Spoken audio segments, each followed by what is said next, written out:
21 नोव्हेंबरला अजित पवार गटाची मुंबईमध्ये बैठक। विकास निधीसह विविध विषयांवर आमदार दादांसमोर भूमिका मांडणार।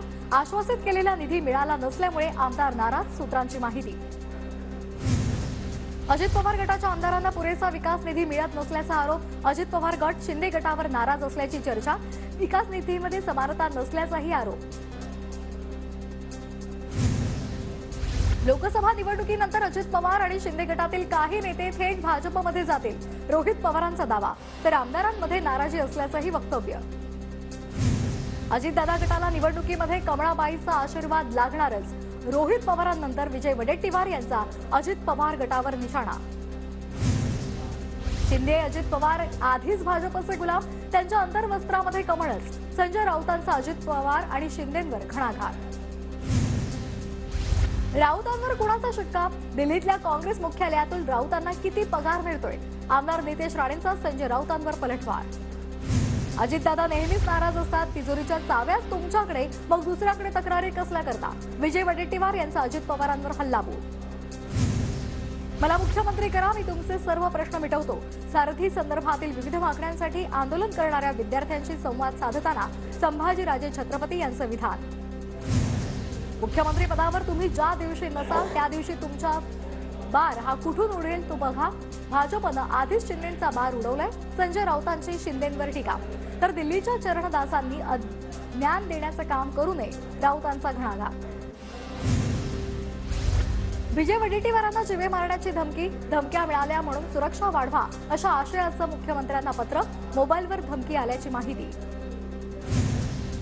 भाजप असत्याच्या मार्गाने चालतं। भाजपकडून एका पोस्ट कमेंटला 3 रुपये देते तर लाईकला 10 पैसे देते। त्याच माध्यमातून शरद पवारांसंदर्भात पोस्ट व्हायरल झाली। रोहित पवारांचा आरोप। राज्यामध्ये अजित पवार, देवेंद्र फडणवीसांचे चेहरे वाचणारा नवीन ज्योतिषी आलाय। आमदार नितेश राणेंचा रोहित पवारांवर हल्लाबोल। यंदाचा शरद पवारांचा दिवाळी पाडवा गोविंद बागेत। गोविंद बागेमध्ये उद्याच्या पाडव्याची तयारी सुरू। दरम्यान अजित पवार गोविंद बागेत शुभेच्छा द्यायला येणार का, याची सर्वांनाच उत्सुकता। हिवाळी अधिवेशनाआधी नागपुरामध्ये अजित दादांसाठी तयार होतोय विजयगड बंगला। दादांचा बंगला सज्ज करायला 48 लाख रुपये खर्च। नार्वेकर माझे मित्र असून त्यांनी आता दिल्ली समोर न झुकता लवकर निर्णय घ्यायला हवा। लोकशाहीच्या बाजूने निर्णय लागल्यास शिंदे गट अडचणीत येईल, रोहित पवारांचं वक्तव्य। महाराष्ट्रामध्ये 40 तालुक्यांमध्ये दुष्काळ। तब्बल 1021 महसूल मंडळामध्ये दुष्काळ सदृश परिस्थिती घोषित। या महसुली मंडळांमध्ये दुष्काळ जाहीर सवलती लागू करण्यात येणार। रत्नागिरी जिल्ह्यामध्ये 1500 कोटींचा कोको कोला उद्योग मंत्री उदय सामंत यांची माहिती। उद्योगाच्या माध्यमातून तरुणांना रोजगाराची संधी। ओबीसी नेते नाही तर जरांगे पाटील सामाजिक वातावरण बिघडवतायत। जरांगेंनी ओबीसी नेत्यांवर टीका करणं बंद करावं, ओबीसी नेते बबनराव तायवाडे यांचं विधान।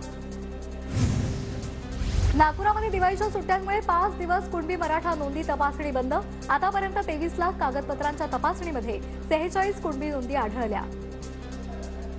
कोल्हापूरच्या शिरोळ टाकळवाडीमधील गुरुदत्त साखर कारखान्याची ऊसतोड बंद पाडली। स्वाभिमानी शेतकरी संघटनेचे कार्यकर्ते आणि पोलीस यांच्यात वाद। ऊस उत्पादक आणि कारखानदारांमध्ये संघर्षाला सरकार जबाबदार। गृह खात्याकडून जबरदस्तीनं ऊस तोडणी सुरू। राजू शेट्टी यांची सरकारवर जोरदार टीका। पंतप्रधान नरेंद्र मोदी आज छत्तीसगडच्या दौऱ्यावर। मुंगेली विधानसभा क्षेत्रामध्ये पंतप्रधान मोदींची जाहीर सभा। राहुल गांधी आज मध्य प्रदेश दौऱ्यावर। भोपाळमध्ये राहुल गांधी यांचा रोड शो। येत्या 17 नोव्हेंबरला मध्य प्रदेश विधानसभेसाठी मतदान होणार। उत्तराखंडमध्ये समान नागरी कायदा लागू होणार। सरकार विधानसभेचं विशेष अधिवेशन बोलावून विधेयक मंजूर करणार। मात्र कायदा लागू करण्याला काही धार्मिक संघटनांचा विरोध। भाजपचे आमदार राम शिंदे यांच्याकडून आमदार रोहित पवार यांना पुन्हा एकदा धक्का। जवळा ग्रामपंचायतीचे नवनिर्वाचित सरपंच सुशील आव्हाड यांचा सदस्यांसह भाजपमध्ये प्रवेश। छत्रपती संभाजीनगरमधील आत्महत्याग्रस्त कुटुंबियांना तर मराठा क्रांती मोर्चाच्या वतीनं दिवाळीनिमित्त शिधा वाटप। मराठा आरक्षणाच्या मागणीसाठी आत्महत्या केलेल्यांच्या कुटुंबियांना मदत। सांगलीच्या आटपाडीमध्ये आमदार गोपीचंद पडळकरांचे भटक्या समाजासोबत दिवाळी साजरी, उपेक्षित वंचित भटक्या समाजाच्या पालावर जाऊन दिवाळी साजरी केली जाते। बीडच्या आष्टेमध्ये दिवाळी निमित्तानं प्रभू श्रीराम आणि सीतेची रांगोळी काढण्यात आलेली आहे। शिक्षिका शोभना सातव यांनी ही सुंदर कलाकृती साकारली आहे। पुणे नाशिक महामार्गावर मंचरमध्ये वाहनाच्या धडकेमध्ये बिबट्या गंभीर जखमी बिबट्याच्या कमरेचं हाड मोडलं असल्याचा वन विभागाचा अंदाज। गोंदियामधील रेल टोली परिसरामध्ये धारधार शस्त्रानं तरुणाची हत्या, पोलिसांकडून आरोपीचा शोध सुरू।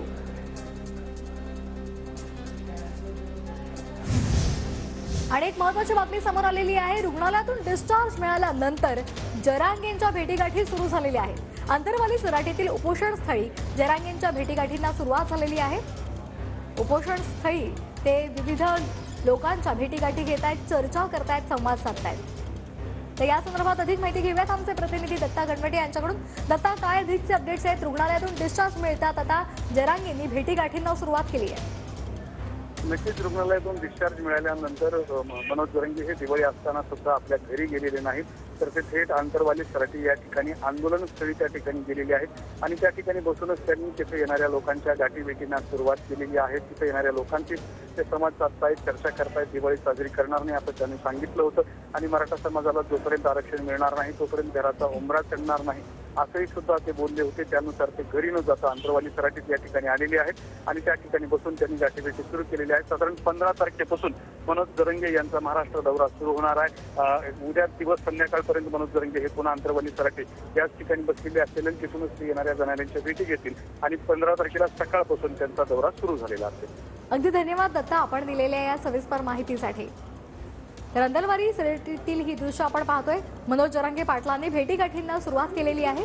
उपोषण स्थळी ते पोहोचलेले आहेत। रुग्णालयातून डिस्चार्ज मिळतात, अंतरवाली सराटीमध्ये जाऊन त्यांनी भेटीगाठींना सुरुवात केली आहे। अकोल्यामध्ये मूर्तिजापूर महामार्गावर अपघात, या अपघातामध्ये तरुणी जागीच ठार। संतप्त जमावानं उड्डाणपुलाच्या मागणीसाठी महामार्ग रोखला। बीडच्या माजल गावातील तिसरीच्या विद्यार्थिनीनं सिंधुदुर्ग किल्ल्याची प्रतिकृती साकारली। श्री सिद्धेश्वर प्राथमिक विद्यालयाचा उपक्रम। मुंबईमध्ये दिवाळीमध्ये सर्रासपणे कोर्टाच्या नियमावलीचं उल्लंघन, फटाके फोडण्यासाठी रात्री 8 ते 10 वाजेपर्यंत वेळ, मात्र मुंबईकरांनी रात्री 12 वाजल्यानंतर सुद्धा फटाके फोडणं थांबवलं नाही। फटाक्यांच्या धुरामुळे मुंबईमध्ये आणखी मोठ्या प्रमाणात प्रदूषणात भर पडलेली आहे। मुंबईतील हवेचा गुणवत्ता निर्देशांक 288च्या पुढे गेलाय। मालेगावच्या चित्रपटगृहात टवाळखोरांनी फटाके लावल्यामुळे गोंधळ उडाला। अचानक झालेल्या या आतषबाजीमुळे फटाके वाजवल्यामुळे प्रेक्षकांची भीतीनं धावपळ। पुणे शहराला वायू प्रदूषणाचा विळखा, फटाक्यांच्या धुरामुळे हवेची गुणवत्ता ढासळली। प्लास्टिक आणि रासायनिक घटकांमुळे कोकण किनारपट्टीवरील प्रदूषणात वाढ झाली आहे। प्रदूषणामुळे सागरी जीवांसह मानवी आरोग्यही धोक्यात आलंय। गेल्या 30 वर्षांपासून मनमाड मुंबई दरम्यान धावणारी गोदावरी एक्सप्रेस आजपासून बंद। गोदावरी एक्सप्रेस बंद झाल्यामुळे प्रवाशांमध्ये नाराजी। 16 आणि 17 नोव्हेंबरला कोकण रेल्वेचा मेगा ब्लॉक, मडगाव कुमठा आणि राजापूर रोड ते सिंधुदुर्ग या मार्गावर ब्लॉक असेल। गाड्यांच्या वेळापत्रकात अंशतः बदल। मुंबईतील दादर रेल्वे स्थानकावरील फलाट क्रमांक 1च्या रुंदीकरणाचं काम वेगात, कामामुळे फलाट क्रमांक 1 वर होणारी कोंडी फुटणार।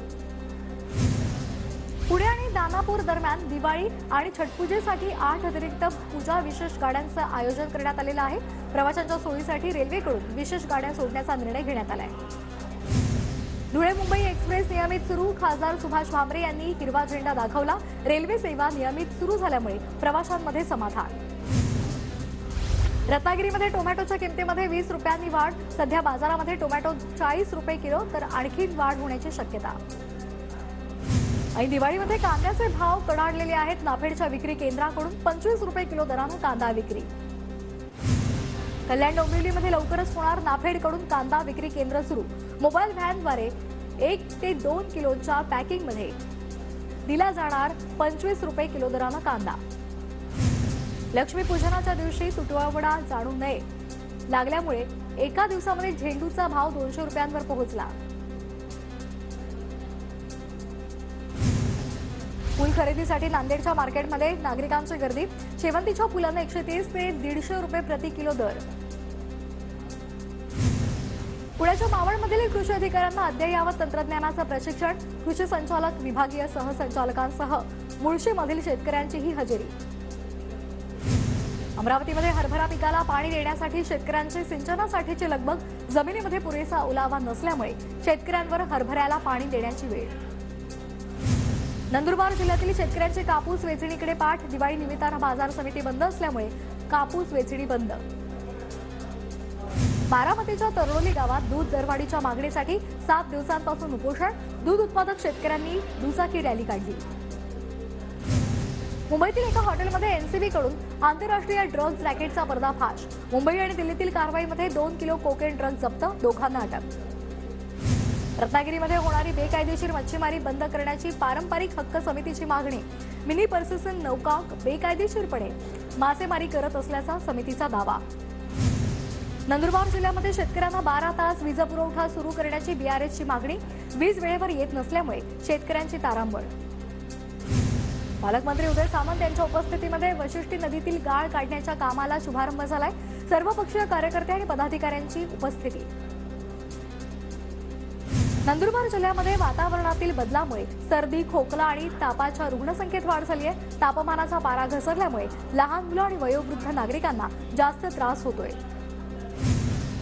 नाशिक महानगरपालिकेच्या गाळे भाडं आकारणी शुल्कामध्ये कपात होणार आहे. शहरातील 2200 गाळे धारकांना दिलासा मिळतोय. जेजुरी गडावर सोमवती अमावस्येनिमित्तानं मोठा उत्साह पाहायला मिळतोय. येळकोट येळकोट जय मल्हारच्या जयघोषानं जेजुरी गड दुमदुमलाय.